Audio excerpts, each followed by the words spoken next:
안녕하십니까. 쇼킹 부동산입니다. 트럼프 정부의 관세 정책이 드디어 발표됐습니다. 저희가 내일 오전에 홍보 영상이 있어서 오후에 긴급하게 영상을 제작했습니다. 자, 트럼프 정부의 관세 정책, 보편 관세 10%에 상호 관세 최대 49%라고 무지무지한 숫자가 발표가 됐어요. 그래서 관세 발표 요약해드리고요. 한국 경제에 미치는 영향, 부동산 전망까지 손쉽게 정리를 드리겠습니다.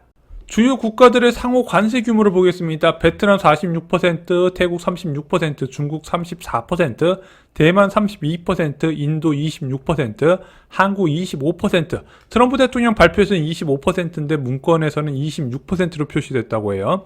일본은 24%, EU는 20%가 적용이 됐습니다.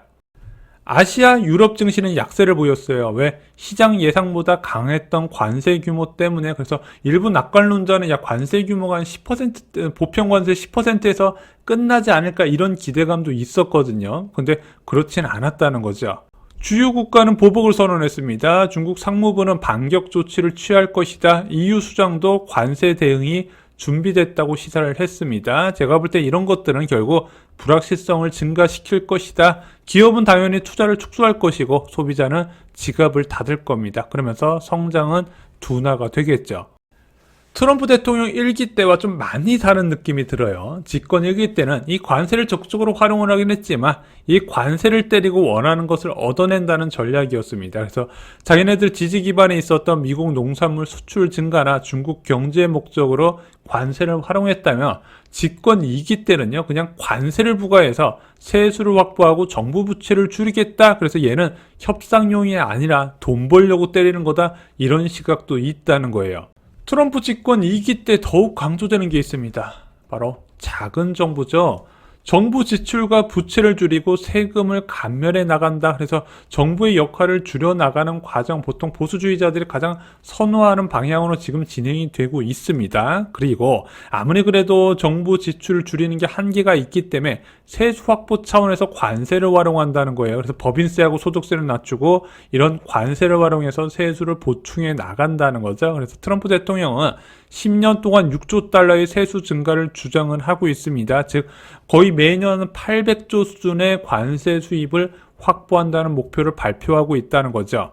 한국 입장에서는 좋은 일이 아니죠. 한 기사 보겠습니다. 수출 경쟁국인 일본과 EU보다 더 센 관세, 최악 시나리오 현실로. 그래서 대한민국 총 수출액에서 국가별 순위를 보면은 1위가 중국으로 19.5%고 2위가 미국으로 18.7%, 3위가 EU 10%입니다. 차이가 많이 나죠. 그래서 한때 그냥 보편관세 10%만 부과해도 국내 총 수출이 19조 원 감소할 것으로 예상했는데 무려 25에서 26%까지 때릴 가능성이 제기가 되고 있는 거죠. 또한 이번 관세 발표에서 같이 주목받은 게 바로 동남아 국가의 관세율이었습니다. 베트남 46%, 태국 36%, 라오스 48%, 캄보디아 49%, 대한민국 같은 경우는 베트남에 이제 생산시설을 많이 갖추고 우회 수출을 많이 하고 있었는데 그것마저도 차단될 우려가 생겼다는 거죠. 대한민국 성장률 둔화는 결국 현실화가 될 수밖에 없는 것 같아요. 올해 2월에 한국은행에서는 한국의 성장률 전망을 1.9%에서 1.5%로 큰 폭으로 하향 조정했습니다. 근데 이제는 야 1.5%도 아니다. 0%대가 나올 것이다. JP모건에서 이렇게 전망을 했다는 거죠. 수도권 부동산은 어떻게 될까요? 아시다시피 2월달과 3월달 부동산 시장은 굉장히 뜨거웠습니다. 서울 아파트 기준으로 1월 대비 2월 거래량이 87% 급등, 2월 대비 3월 거래량이 108% 증가했습니다. 2개월 연속 급등세가 나타났는데 그러다 보니까 시장이 과열됐고 정부의 대응으로 3.19 부동산 대책이 나왔습니다. 현재는 이 3.19 부동산 대책 이후에 굉장히 소강 상태, 전체적으로 조용한 분위기가 이어지더라. 그러면은 이번에 미국의 관세가 조정의 촉매제가 될까? 그것도 한번 살펴보겠습니다.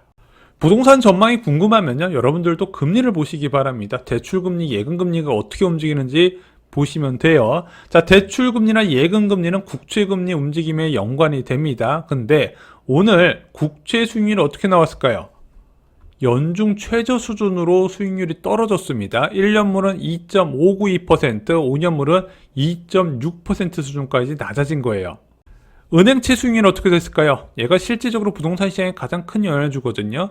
예금금리에 선행하는 1년물은 2.79%, 5년물은 2.96%입니다. 이 5년물에 가상금리를 더해서 주택담보대출 금리가 산출이 되는데 얘 두 개 모두 다 연중 최저 수준으로 낮아졌다는 거예요.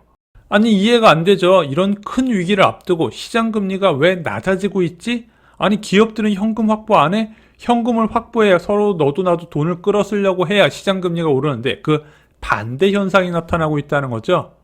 이유는 간단합니다. 미국 10년물 국채 수익률이 폭락을 했기 때문에요. 3월 27일 날 4.4%였던 미국 10년물 국채 수익률은 현재 4.07%까지 떨어졌습니다. 시차율도 곧 3%대까지 떨어질 거란 이야기가 나오고 있어요. 원인은 크게 한 3-4가지가 나오고 있습니다. 첫 번째, 미국 경기 둔화 우려. 자, 이런 식으로 관세 전쟁이 이제 촉발되게 된다면 당연히 미국 경제에도 안 좋은 영향을 있겠죠. 그래서 지금 미국의 나홀로 호황도 관세로 끝나는 거 아니냐? 2018년에도 이런 시나리오가 있었거든요. 근데 실제 현실화가 됐었어요. 두 번째, 국채 발행 감소 예상. 지금 미국 정부는 강력한 이제 재정 감축 정책을 진행하고 있는데 관세를 통해서 세수를 확보하게 되면 발행량이 줄어든다는 기대감도 생기죠. 세 번째는 안전자산 선호, 네 번째는 완화적 통화정책 기대감 등이 있습니다. 이러면서 원달러 환율도 오늘 무려 10원 넘게 하락을 했어요. 관세 때문에 한국 경제와 부동산 가치 폭망 아닌가요? 솔직히 이런 소식 나올 때마다 경제 유튜버들은 굉장히 호재예요. 왜? 사람들이 많이 봐주거든요. 하지만 잊으면 안 되는 게 있습니다. 모든 위기에는 대응이 따라와요. 자, 대한민국 정부 가만히 있어요? 관세 협상 나갈 것이고 기업들 지원 나가겠죠. 한국은행 완화적 통화정책, 화폐 가치를 낮춰서 기업들의 자금 조달 비용을 줄이고요. 시중에 돈을 돌게 조정을 합니다. 기업들은 어떻게 해요? 생산 루트를 다변화하겠죠. 자기네들 살 방법을 알아서 찾아 나간다는 겁니다. 트럼프 대통령 집권 1기 때 관세 전쟁 기억나세요? 그 당시에는 이제 미중 무역 전쟁이 굉장히 크게 일어났었죠. 당시 피해 국가 1위가 한국이었어요. 증시도 한국이 가장 크게 떨어졌고요. 하지만 트럼프 임기 동안 부동산은 어떻게 됐을까요? 2017년 1월부터 2021년 1월까지 집권했거든요. 2017년에 파리 부동산 대책 나왔고요. 2018년에 9.13 부동산 대책 나왔습니다. 2019년에 12.16 부동산 대책, 2020년에는 6.17 부동산 대책과 7.10 부동산 대책 나왔습니다. 매년 시장이 과열돼서 계속 정부가 강력한 부동산 대책을 쏟아냈다는 거죠. 요즘 유튜브에 넘쳐나는 영상이 있습니다.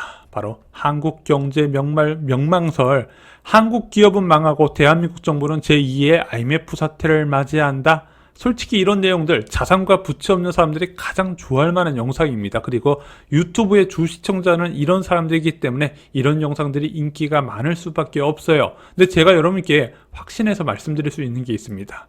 대기업과 한국 정부는 절대 망하지 않아요. 자, 여러분들 이런 이야기 들어보셨죠? 세상에서 가장 쓸데없는 걱정, 연예인 걱정, 정치인 걱정, 대기업 걱정. 지금 여러분들이 대기업을 걱정하고 있는 거예요. 한국 정부를 걱정하고 있는 겁니다. 이런 영상 보고 금리 인하 시기에 예금 넣는 사람들이 오히려 더 망한다는 거 잊지 마시기 바랍니다. 당분간 부동산 시장은 이렇게 될 것 같습니다. 지금 이제 토지거래 허가구역 이후에 시장이 약간 주춤한 모습이 나왔고 증시를 비롯해서 자산시장이 일부 좀 조정받는 모습을 보일 거예요. 그래서 저는 이렇게 생각을 해요. 부동산 대책 후 관망세가 현재 나타나는데 그게 좀 길어지는 수준이 아닐까 이렇게 말씀을 드릴 수 있을 것 같습니다. 오늘 준비한 소식은 여기까지입니다. 4월 3일 멤버십 영상에서 투자와 거주의 분리에 대해서 고민하시는 분들이 많이 계세요. 자, 내가 집을 현금을 보유하고 있는데 이것을 갭 투자하면 더 비싼 집을 살 수 있지 않습니까? 하지만 실거주하게 되면 좀 더 저렴한 집을 사야 되고 높은 주택담보대출 부담을 감당을 해야 됩니다. 그래서 어떤 선택이 좋은지 쉽게 정리를 드렸고요. 또한 6억으로 살 수 있는 추천 갭 투자처 생각보다 많지 않거든요. 그 6곳을 추렸습니다. 쇼킹 부동산 멤버십은 주 3회 전용 영상이 올라가고요. 다른 인생을 원하는 분들께 적극 추천드립니다. 이상 영상 마치겠습니다. 감사합니다.